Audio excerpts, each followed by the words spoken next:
Dans le royaume du froid, où les nuages se déployaient comme des gigantesques tentes de soie, trois princesses s'étaient donné rendez-vous pour concevoir un plan ingénieux.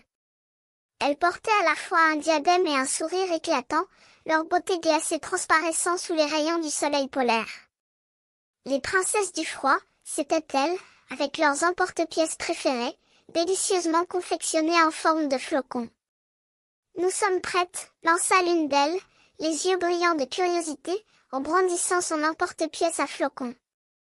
Les deux autres princesses se joignirent à la première, leurs diadèmes scintillant comme des éclats de glace sous la lumière froide. Elles formaient un alignement parfait, leurs mouvements harmonieux, comme si elles dansaient sur la piste du froid.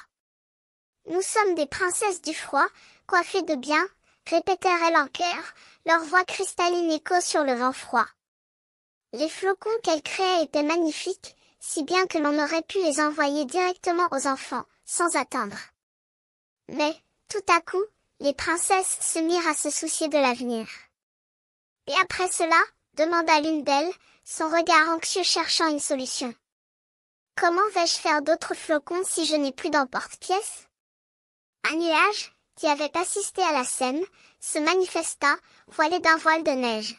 « Ne vous inquiétez pas, princesse du froid, dit-il, sa voix douce comme un soupir d'hiver. Je peux vous aider. Je garderai vos diadèmes à condition que vous me les confiez. Cela me donnera le pouvoir de créer d'autres flocons. » Les princesses du froid échangèrent un regard, puis l'une d'elles se tourna vers le nuage. « D'accord, monsieur nuage. Nous vous confions nos diadèmes. » Et, sans attendre, le nuage les prit, son énergie glacée se déployant comme un rideau de glace sur les princesses. Les princesses du froid s'éloignèrent, leurs emporte-pièces à flocons abandonnés, mais leur esprit restait frais et vif. Ils savaient que, même sans leurs outils favoris, ils pourraient toujours créer des flocons, grâce à la générosité du nuage. Puis, comme ils disparaissaient dans la brume, leurs voix résonnèrent un dernier temps, chantant une chanson de froid, dans la lumière glacée de leur royaume.